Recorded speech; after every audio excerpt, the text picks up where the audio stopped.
Nabi Muhammad. Memang seperti itu. Nah, jadi kita harus tahu umat-umat terdahulu kalau semisal iman maka ganjarannya luar biasa.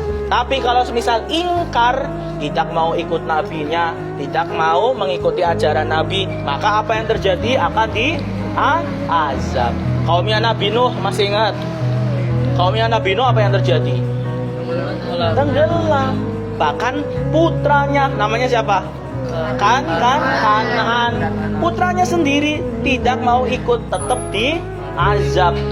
Tenggelam di banjir. Namanya apa? Namanya tufan. Banjir namanya tufan. Banjir. Nah, itu umat-umat terdahulu seperti itu. Makanya kita harus bersyukur sebagai umatnya Nabi Muhammad SAW. Ada yang namanya syafaat. Ada yang namanya syafaat. Kalau kita sering sholawat, sering beribadah, insya Allah nanti akan mendapatkan syafaat dari Nabi Muhammad SAW. Itu ya. Jadi seorang muslim sekali lagi harus apa? Tahu, harus paham kisah-kisah umat-umat terdahulu sebelum umatnya Nabi Muhammad. Umatnya Nabi apa? Nabi yang pertama kali dapat umat Nabi siapa? Hud punya umat. Hud, Soleh, Ibrahim, Lut, Ismail, Ishak, Yakub, Yusuf, Ayub, Subaik, Musa, Harun, Zulkifli, Daud, Sulaiman, Ilyas, Ilyasan, Nuh, Zakaria, Isa, kemudian Nabi Muhammad. Itu ya, harus tahu umat-umat terdahulu. Selanjutnya, wal ilmu, dan mengetahui.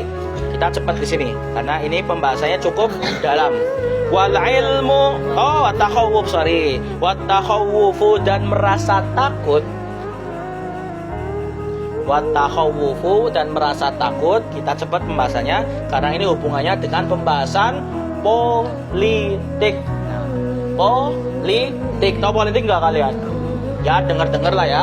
Paling yang artinya ya presiden siapa, calon presiden sih siapa. Tapi kalau politik secara detail belum paham. Apa ada yang sudah paham politik? Siapa yang suka bahas politik? Siapa sini? Mana Patir? Kamu suka politik? Apa kamu calon legislatif? Oh ya syukurlah kan. Amin lah ya. Gitu. Kalian walaupun santri nanti ketika dewasa jadi caleg, jadi DPR nggak apa-apa. Bahkan itu bagus. Tapi tetap harus bawa kesantrian ke kalian. Harus tetap bawa kesantrian ke kalian, ya. Oke, jadi pembahasan di sini nanti nyambung ke pembahasan politik. Maka kita skip saja lah ya. Kita skip saja. Intinya selama presiden kita, wakil presiden kita tidak sampai melarang orang sholat, tidak sampai melarang hal-hal yang islami, maka aman. Dan Indonesia sampai saat ini masih aman, alhamdulillah. Apakah ada presiden yang melarang warganya untuk sholat? Apakah kalian buat belajar Al-Quran susah? Apakah kalian buat mondok di sini ada yang melarang? Enggak ada. Berarti Indonesia masih aman. Semisal kalian mau mondok nih, tiba-tiba ada orang yang mendatangi rumah kalian. Udah, kamu jangan mondok. Kalau mondok saya bunuh. Nah, berarti Indonesia sudah enggak aman. Tapi Indonesia seperti itu enggak saat ini? Enggak.